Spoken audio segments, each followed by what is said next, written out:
Let's talk about Marvel as a brand, because in my opinion, it's never been weaker. A lot of this is Marvel's own fault for some of the stuff that they've done. I want to talk about this Marvel's Avengers game, though, for a minute. This game's a huge failure, and it's not entirely on Square for this. It's a lot of this I put on Marvel themselves, because if you've ever followed the story of the Marvel vs. Capcom series, you remember Marvel vs. Capcom Infinite. It's arguably the game that ruined the Versus games. I don't think they'll ever make another one because this game was such a failure. If you remember, it didn't have any X-Men characters. It focused a lot of the movie, like a lot of the characters from the movies were really the highlight here. They ditched a lot of the characters that were fan favorites. Like, how do you not have Wolverine in this game? Well, I can't track this down because I believe it was in an interview that somebody highlighted in a nice YouTube video that I watched. But some people that worked on the game came out and said, like, Marvel said no X-Men. These are the characters you can include, and this is how it's going to go. Marvel's very hands-on when it comes to stuff like this. You know, they want to showcase certain people, push certain things. That's just, you want to do business with them, you do have to listen to what they have to say. So the biggest thing with Marvel's Avengers is that for some reason, and a lot of people were kind of shocked, like the main character in this game is Kamala Khan, Miss Marvel. It's not really who I would highlight as the main character in an Avengers game. Like I would want to revolve the story around maybe Iron Man or Steve Rogers or the Hulk or something. But no, they chose Kamala Khan. It's a weird decision. It's Marvel's decision. I would be willing to bet a lot of money that Marvel pushed for her to be the main character of this game.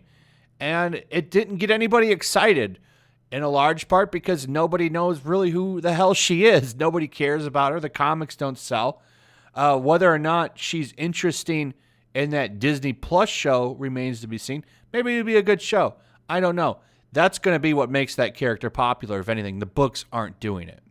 She's a self-insert for Salma Amanat, the president or whatever. I don't know what exactly her position is now over at Marvel Comics. She has a lot of power over there, pretty much. That's another video. But she's the main reason that character has been pushed as hard as she has been. Now Kevin Feige, who's making all kinds of weird decisions, which we'll go over. I'm not so sure about the future of MCU. But this game, all these decisions come from Marvel. And, you know, they don't have any DLC coming out for this game. What's the first thing that they're going to release for this game? Who's the first character coming out? Oh, it's Kate Bishop, fake Hawkeye. Okay, and then the next character you're going to get Clint Barton. You're going to get the real Hawkeye after she comes out. So this game has had a dry patch of DLC. Who's coming out first to save the day, to save the game? It's Kate Bishop. What a story, Mark. Do you think anybody is excited to play as this character? You gotta think out of the huge roster of Avengers there's been throughout the course of that company. You think the first pick for people is going to be Kate Bishop? And then the next one's Hawkeye, the real Hawkeye. And I don't have a problem with Hawkeye, but it's like you get somebody a little bit more, you know, like, I don't know. Just the fact that she's coming out first, that shouldn't be a coincidence. If you put together what I've been saying, like Marvel's pushing for this character to come first, for Kamala Khan to be the leader, all that stuff. That's all them.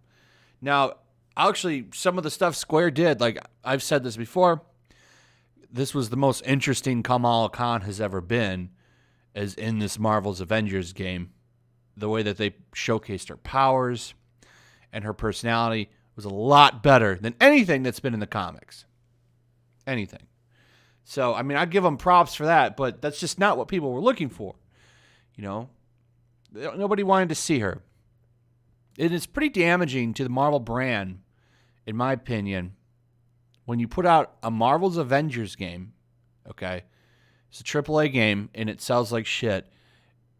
It kind of just, in my opinion, shows where this brand is. It's not good. Now, a lot of people I'm sure are going to argue the Spider-Man games, and that's fine, but the Spider-Man's on a whole different level when it comes to selling power. That character is extremely popular, and I don't know if they could ever really. They'd have to do a lot of work to destroy that brand. But Marvel's Avengers are supposed to be their big heavy hitter now. That's their big thing, and it can't sell. And you can't just shoehorn in a character nobody likes and expect this name to carry it. They just did a terrible job, and now they've lost tons of money. Things are so bad for Marvel's Avengers video game that it has lost millions of dollars as sales are lower than expected. Following it learned that 96% of its players have stopped playing the game. It's reported that Marvel's Avengers has yet to recoup its development costs, which has led to an estimated $67 million operating loss in the fourth quarter for the company behind it, Square Enix. It's also known Square Enix lost around $50 million in the third quarter, which is when Marvel's Avengers was released. So that is a huge $117 million loss for the company in only 6 months. It's pretty damn terrible, you have to admit. And a lot of this is on Marvel. Someone will eventually come out and probably confirm this that worked on it. But I guarantee you that Marvel said, you have to put this character in. Here are the DLC characters. This is what you can and can't do. And that kind of ties their hands. Do you really think Square Enix would have taken a huge gamble and made Kamala Khan the leader of that, the main character in that story? They would have went with somebody a little bit more known and bankable. I guarantee it. It would have been like Iron Man or something. But they can only do what Marvel lets them do. So they probably banked on the idea, well, this is the Marvel Avengers brand. I mean, how can we not make money? Oh, they didn't. And like I said in a previous video, the popularity of this brand is all on the MCU. Comics don't help push anything up anymore. They barely sell. So it's the popularity of the movies that have just blown this brand out of the water as far as marketability and money. And that's, I think, about to change. Kevin Feige is on this. Something happened. This guy drinks some kind of tea that made him the wokest man in the world or something. And everything about the new phases, it's all about identity politics and representation, all this. It's like the highlight. This is what is going to excite the fans. And then you got moves like this coming out. Deadpool writers gone because of diversity. Ryan Reynolds sells out. They are not bringing back the original writers for Deadpool, for the Deadpool 1 and 2 because, well, they're white man. So they're not bringing them back, and they're bringing back, they're hiring the people that write Bob's Burgers, a family comedy, to write Deadpool 3. I don't even know if this is going to be an R-rated movie. It's going to be a terrible movie, number one, if it's not R-rated. And just the fact that you were replacing the writers that did a decent job, they did a good job. Deadpool 1 and 2 were successes. And you're going to get rid of them just to do it. Just to get rid of them so you can get them more diverse behind the camera. It doesn't make sense. Like, these are the kinds of moves that are happening now with the MCU. So I highly doubt, I don't have a lot of faith in the MCU going forward. I'm looking forward to that Spider-Man movie only because it's probably going to be a Spider-Verse movie. Doctor Strange because Sam Raimi's involved.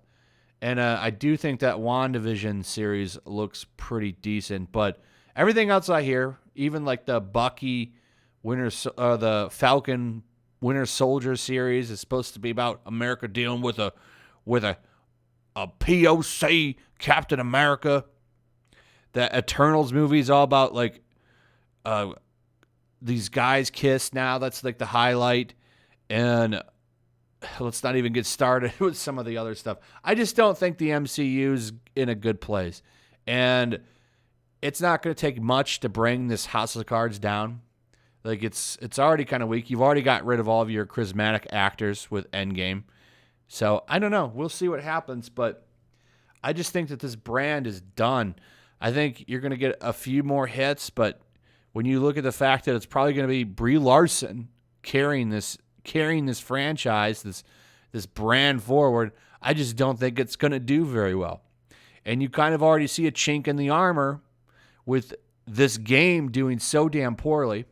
And this is a big deal if you think about it in this aspect, because video games are for sure like the biggest entertainment industry on the planet now. This game should have been a massive success, and it wasn't. And it's Marvel's fault. Anyway, that's pretty much it. Let me know what you think. Do you agree? Do you disagree? I'd like to hear what you have to say in the comments below. Also, if you would, please like and share the video. Make sure you still subscribe. Subscribe if you're new. Hit that notification bell. And I'll see you guys on the next one. Peace. Also, if you want to help support the channel, check out my Teespring store. There's a link in the description. You can find some merchandise in there that you might want to check out.